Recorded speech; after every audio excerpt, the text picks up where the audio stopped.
हमारी संस्कृति, हमारे संस्कार सदा रहे हमारे साथ। भारत की पुरातन गाथाएं और महान संतों की वाणी। सब्सक्राइब करें तिलक कथाएं। हर माता पिता अपने बच्चों के सुख में ही अपना सुख देखते हैं। वो खुद दुख झेलकर अपने बच्चों को खुश और सुखी रखने की पूरी कोशिश करते हैं। साईनाथ, अपना तात्या तो बड़ा बुद्धिमान हो गया है। अब तो सचमुच समझदार हो गया है तात्या, इसलिए अब तू घर जा। तेरा घर जाना आवश्यक है। पिताजी, माँ, पिताजी को क्या हुआ? अरे, इनके सीने में दर्द हो रहा है बेटा। पिताजी, पिताजी, बहुत दर्द हो रहा है क्या? अब सब दर्द मिट जाएगा तात्या, मैं जो आ गया हूँ। देखा भाई, अब कोते पाटिल को आराम मिला है। ये जीवदायी घोटी 2-2 घंटों में पिलाते रहना इन्हें। अच्छा तो ये हुआ कि तात्या सही वक्त पर मुझे बुलाने आया। तुम्ही तो मुझे नींद से उठाकर जल्दी जल्दी यहाँ ले आए, तभी तो मैं कोते पाटिल का इलाज कर सका। लेकिन वैद्य काका, मैं तो आपके घर गया ही नहीं और ना ही मैंने आपको नींद से जगाया। मैं तो द्वारिका माई से सीधे घर पर आया हूँ। राम राम राम। मुझे तो ये भी नहीं पता था कि पिताजी बीमार हैं। जिसे दूसरों को दुख देने में सुख मिलता है, वो इंसान नीच बुद्धि वाला होता है, और जो दूसरों के सुख में अपना सुख ढूंढता है वो महान होता है, और जो दुनिया का सुख दुख झेलकर दूसरों की झोली में सुख डालता है वो महात्मा होता है। तात्या। जी भैया। मैंने जो अभी बात कही, क्या वो लोग इस दुनिया में हैं? हैं भैया। तुम जानते हो उन्हें? मैं जानता हूं महालसापति, और आप भी उन्हें जानते हैं। मैं भी जानता हूं, नहीं तो मुझे नहीं मालूम कौन है ये महात्मा लोग। हमारे माता पिता। हर माता पिता अपने बच्चों के सुख में ही अपना सुख देखते हैं। वो खुद दुख झेलकर अपने बच्चों को खुश और सुखी रखने की पूरी कोशिश करते हैं।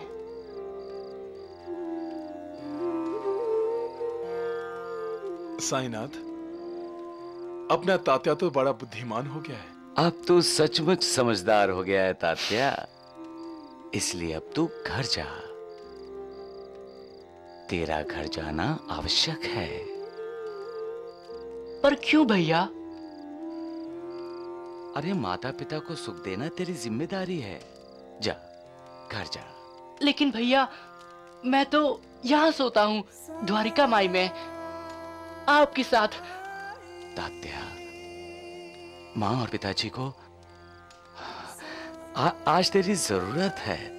जा, घर जा। नहीं भैया, मैं यहीं सोऊंगा, द्वारिका माई में, आपके साथ। मैंने कहा है ना, अब तुम समझदार हो गए हो, तो अब बड़ों की बात को मानने में ही समझदारी है। जाओ, घर जाओ, और ज्यादा से ज्यादा समय अपने माता पिता के साथ बिताओ।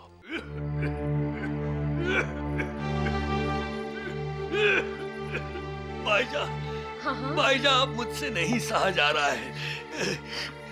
ऐसा लग रहा है जैसे आग लग रही है यहाँ। अब थांबा, अभी गर्म पानी का सेक कर देती हूँ, ठीक हो जाएगा।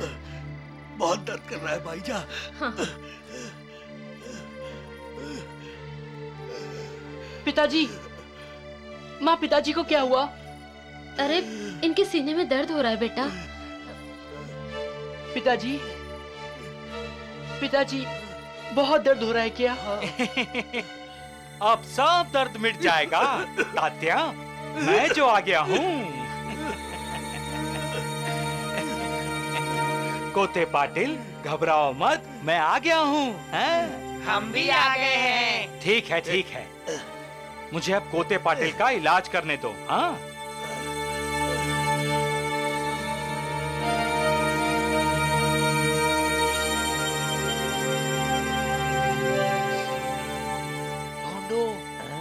वैद्य जी सोच में पड़ गए।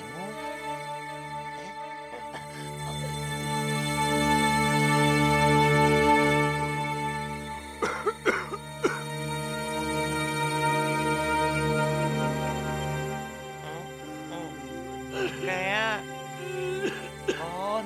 कोते पाटिल। दगड़ू, दगड़ू, कौन बोला? कोते पाटिल? दगड़ू,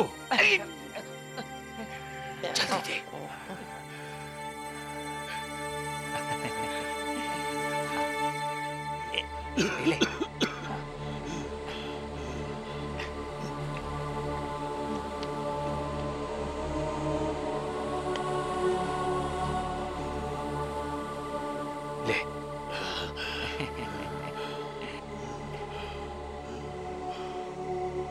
देखा भाईजा भाई, अब कोते पाटिल को आराम मिला है। ये जीवदायी घोटी 2-2 घंटों में पिलाते रहना इन्हें। अच्छा तो ये हुआ कि तात्या सही वक्त पर मुझे बुलाने आया। मैं? तुम ही तो मुझे नींद से उठाकर जल्दी जल्दी यहाँ ले आए, तभी तो मैं कोते पाटिल का इलाज कर सका। लेकिन वैद्य काका, मैं तो आपके घर गया ही नहीं और ना ही मैंने आपको नींद से जगाया। मैं तो द्वारिका माई से सीधे घर पर आया हूँ। राम राम राम। मुझे तो ये भी नहीं पता था कि पिताजी बीमार हैं। अच्छा, अब ये नहीं कहना कि मुझे बुलाने के लिए साईं बाबा तुम्हारा रूप लेकर मेरे घर आए थे, क्यों? चुप! भाईजा भाई, संकोच मत करना। किसी भी वक्त मेरे दरवाजे पर दस्तक दोगी तो मैं कोते पाटिल के लिए दौड़ा दौड़ा चला आऊंगा।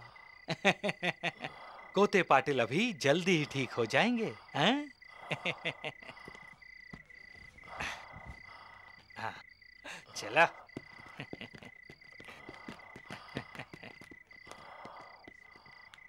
लेकिन माँ, मैं सच कह रहा हूँ, मैंने वैद्य जी को नहीं बुलाया है।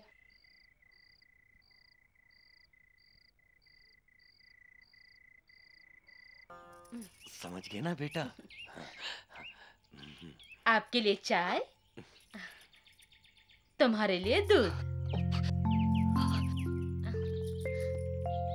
आओ, अब कैसा लग रहा है आपको? अब ठीक हूँ। रात को तो आपने हमें डरा ही दिया था पिताजी। ये डर कुछ ही दिनों में सच होने वाला है बेटे। तात्या, हाँ? कल रात हड़बड़ी में पूछना भूल ही गई। तुम अचानक कल रात घर कैसे आ गए? हाँ, तुम तो द्वारका माई में सोते हो ना? भैया ने भेजा मुझे।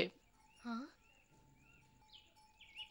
वो बोले तात्या तेरे घर में जरूरत है। साईं बाबा भविष्य में झांक लेते हैं, इसीलिए उन्होंने तात्या को भेज दिया। अब मैं रोज घर में ही सोया करूंगा। हाँ, हमारे पास तात्या को भेज देने का मतलब है मेरा वक्त अब खत्म होने को है। तो क्या साईं बेटे ने तुम्हें कहा था वैद्य जी को घर लाने के लिए? नहीं, पता नहीं वैद्य जी ऐसा क्यों कह रहे थे। मैं तो वैद्य जी के घर गया ही नहीं। मैं द्वारिका माई से सीधा इधर आया था। साईं बाबा मुझे मृत्यु का संकेत भी दे रहे हैं और साथ साथ अपनी लीलाओं से बचा भी रहे हैं। क्यों? भक्तों के कल्याण के लिए मैं लीला करता हूं। लेकिन शुभ अशुभ कर्म जो वो करते हैं, उसका कर्म फल तो उन्हें ही भुगतना पड़ता है, इस जन्म में हो या अगले जन्म में। इसलिए मृत्यु से हमेशा के लिए मुक्त होना है तो सभी कर्मों का फल, चाहे वो पूर्व जन्म के हों या इस जन्म के, यहीं भुगत लो। सबका मालिक एक है। मैं साईं बाबा का भक्त वक्त नहीं हूँ। लगता है उन्हें कलेक्टर साहब से कोई काम हो जो वो मुझसे करवाना चाहते हो। काम के लिए साईं बाबा को किसी की जरूरत नहीं है नाना साहब। आपकी उन पर बहुत श्रद्धा दिखाई देती है। कब आएंगे आप साईं बाबा से मिलने? आऊंगा, मौका मिलते ही आऊंगा। आप मौके का इंतजार करेंगे नाना साहब चांदोरकर। शायद आपके ध्यान में ये बात नहीं आई है कि सामान्य परिस्थितियों में भक्त भगवान का दरवाजा खटखटाता है। यहां तो स्वयं भगवान ने भक्त का दरवाजा खटखटाया है। नमस्ते। मैं तुम्हें कब से शिरडी में बुला रहा हूं और तुम मुझे ढूंढ रहे हो। आप कौन हैं? लोग मुझे साईं बाबा कहते हैं। लेकिन आप हैं कहां? मुझे दिखाई क्यों नहीं दे रहे? मन की आंखें खोलकर देखो नाना, मैं तो हर प्राणी मात्र में हूं।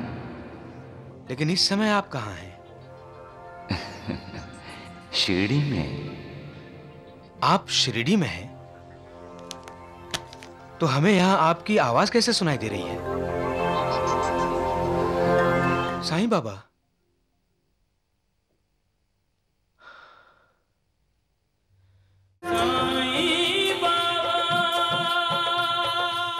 जो सदैव मेरी भक्ति करता है, मेरी लीला गान करता है, जिसकी प्यास मैं हूं, जिसका श्वास मैं हूं, जिसके लिए मेरे बिना सारा संसार सूना है, जो सदैव मेरा नाम स्मरण करता रहता है, वो सदैव मेरा दर्शन पाता है। जो संपूर्णतया मेरी शरण में आ जाता है और हर पल मेरा ही स्मरण करता रहता है, उसका ये ऋण मैं उसे मुक्ति दिलाकर चुका देता हूं। जो दूसरों को पीड़ा पहुंचाता है, वो मेरे हृदय को दुख पहुंचाता है, और इसके विपरीत जो खुद दुख सहकर दूसरों को सुख देता है, वो मुझे अधिक प्रिय है। मैं तुम्हारे अंतःकरण और समस्त प्राणियों में विद्यमान हूं। तुम अपने तथा समस्त प्राणियों में मेरा दर्शन करो।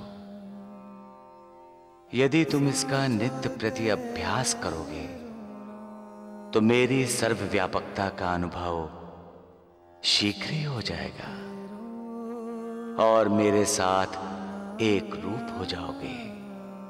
इसलिए मोह और अहंकार को त्याग दो और मुझे ही अपने आप को समर्पित कर दो। तुम्हारा उद्धार होगा।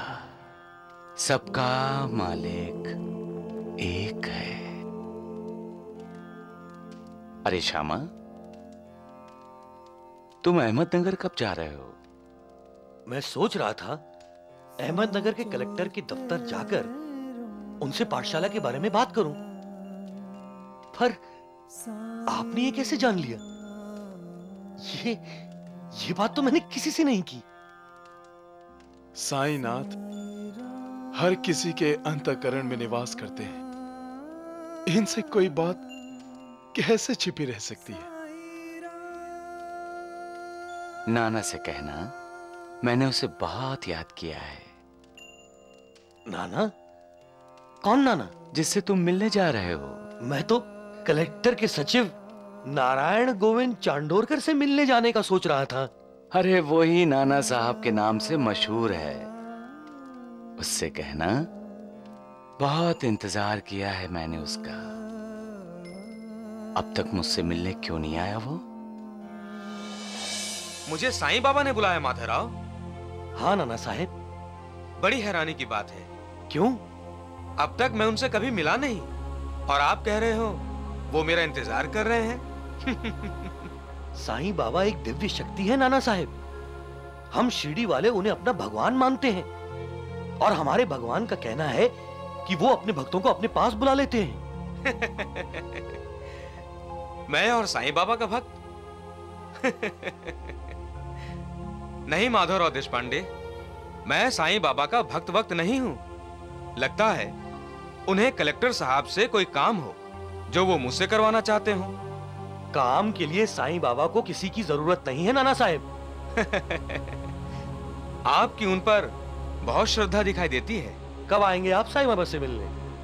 आऊंगा, मौका मिलते ही आऊंगा।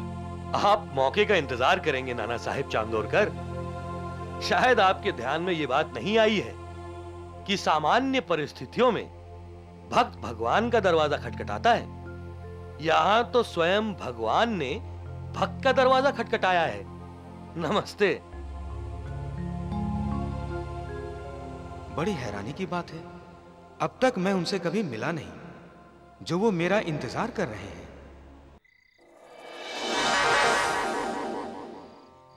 नाना, नाना,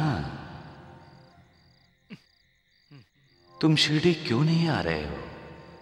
मुझसे नाराज हो? मैं कब से तुम्हें शिरडी बुला रहा हूं। कितने बुलावे भेजे मैंने तुम्हें, तुम फिर भी नहीं आए। कितना इंतजार करवाओगे मुझे? अगर तुम शिरडी नहीं आना चाहते तो मैं तुम्हें शिरडी में खींच लाऊंगा। याद रखो नाना, मेरा भक्त चाहे 1000 कोस की दूरी पर ही क्यों ना हो, मैं चाहे 1000 कोस की दूरी पर ही क्यों ना हूं, मैं उसे शिरडी ले ही आता हूं।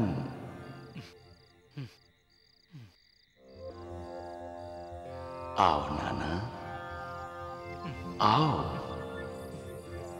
अब आ भी जाओ।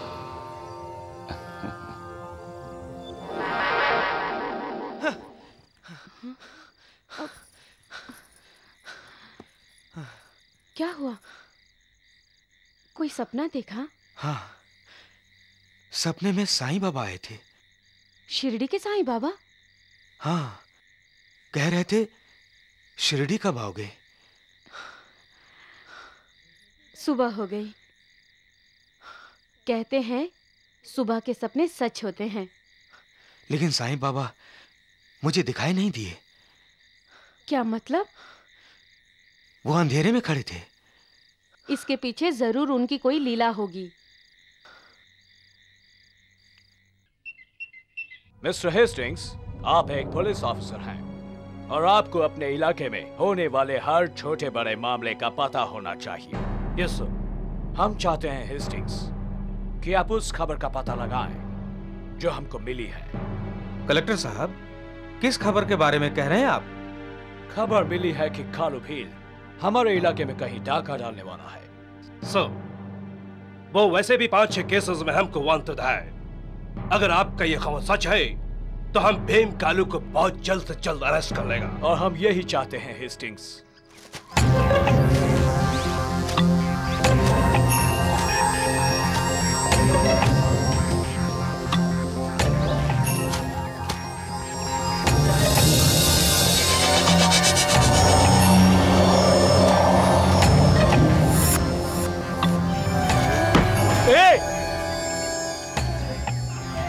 कालू, मैं हूं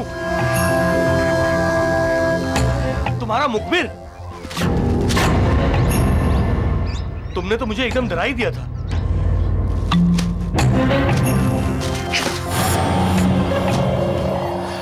क्या खबर लाए हो? खबर? गांव में बस एक ही आदमी अमीर है, सेठ जयचंद मारवाड़ी।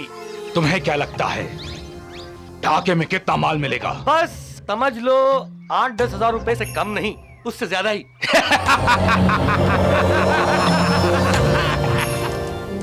सभी को पैसा चाहिए, आर्थिक उन्नति चाहिए, आध्यात्मिक उन्नति कोई चाहता ही नहीं।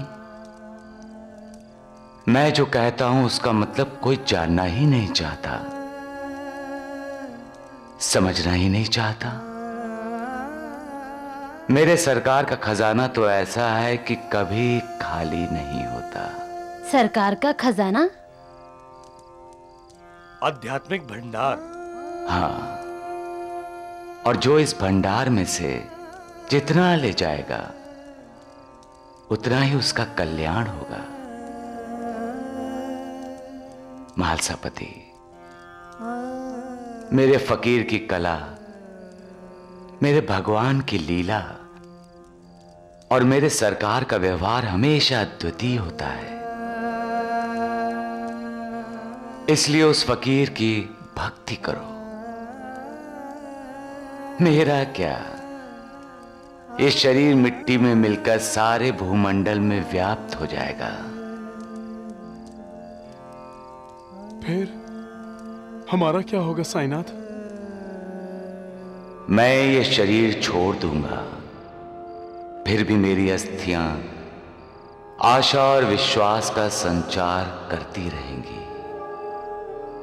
मेरी समाधि भी वार्तालाप करेगी, चलेगी, फिरेगी, और जो अनन्य भाव से मेरी शरण में आएंगे उन्हें आशा का संदेश पहुंचाती रहेगी। निराश मत होना कि मैं तुमसे विदा हो जाऊंगा। तुम हमेशा मेरी अस्थियों को भक्तों के कल्याणार्थ चिरंतित पाओगे। मेरा निरंतर स्मरण और मुझ पर दृढ़ विश्वास तुम्हें लाभ देगा।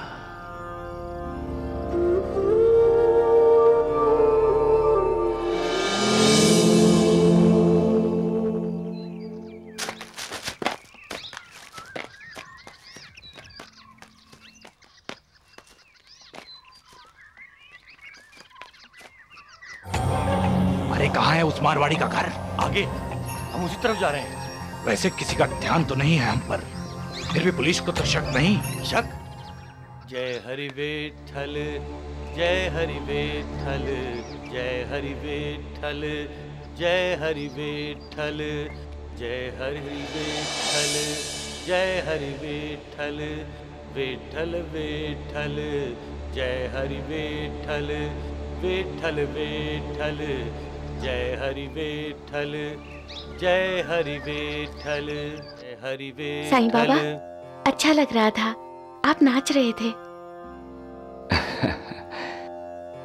लक्ष्मी बेटी,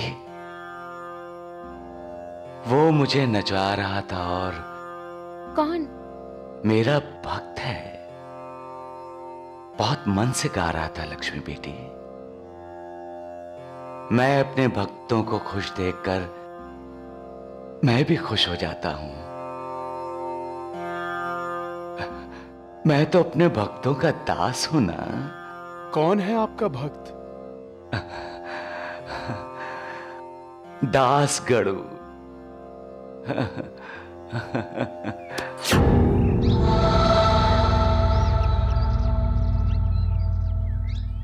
ये है जयचंद मारवाड़ी का घर।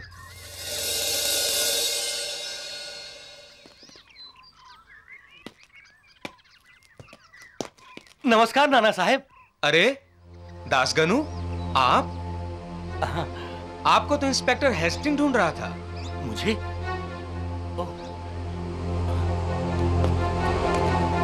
ए, रुक जाओ! कौन हो तुम? ए! भाग! ए!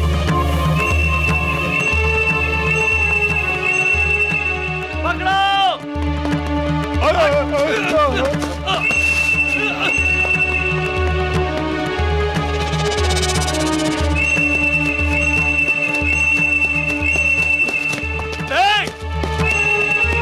रुक जाओ!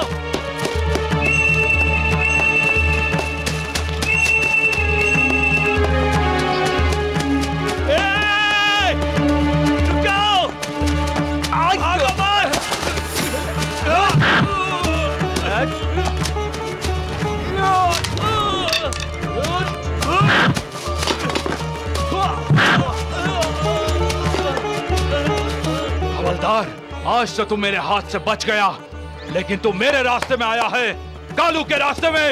इसकी सजा तुम्हें भुगतनी पड़ेगी।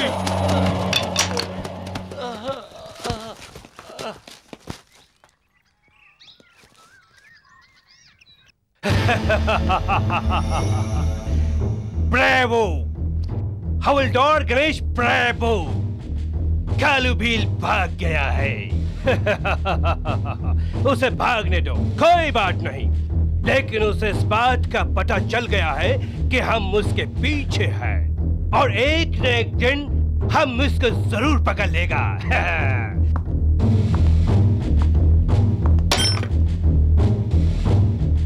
मिस्टर गणेश, तुम्हारा ड्यूटी से गायब हो जाना हमको बिल्कुल पसंद नहीं है। इसके लिए हम तुमको सजा भी दे सकता है। Do you understand? ना ना ना ना ना, नाराज मत होइए इंस्पेक्टर साहब। क्रोध अकल का भी दुश्मन है और सेहत का भी। आपको इससे छुटकारा पाना चाहिए और छुटकारा पाने के लिए ईश्वर की भक्ति करें। You shut up! तुम हमको नसीहत देता है? मैं तो आपका भला चाहता हूं और आप पर भगवान की कृपा चाहता हूं। कीजिए अपने प्रभु की भक्ति, मिलेगी आपको क्रोध से मुक्ति। आई से out! Get out from here!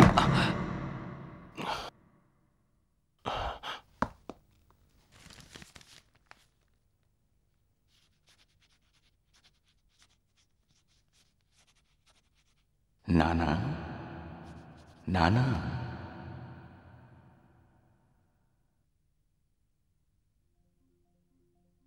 मुझे ढूंढ रहे हो? उल्टी बात हो गई ना। मैं तुम्हें कब से शिरडी में बुला रहा हूं और तुम मुझे ढूंढ रहे हो। आप कौन हैं? लोग मुझे साईं बाबा कहते हैं। लेकिन आप हैं कहां? मुझे दिखाई क्यों नहीं दे रहे? मन की आंखें खोल कर देखो नाना, मैं तो हर प्राणी मात्र में हूं। लेकिन इस समय आप कहां हैं?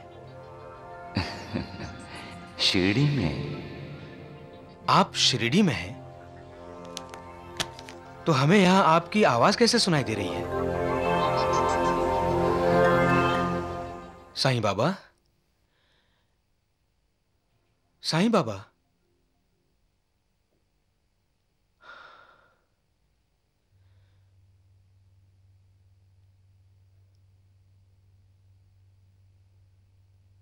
किसी ने मेरा मजाक तो नहीं उड़ाया? शिरडी में होकर साईं बाबा मेरे साथ बात कैसे कर सकते हैं?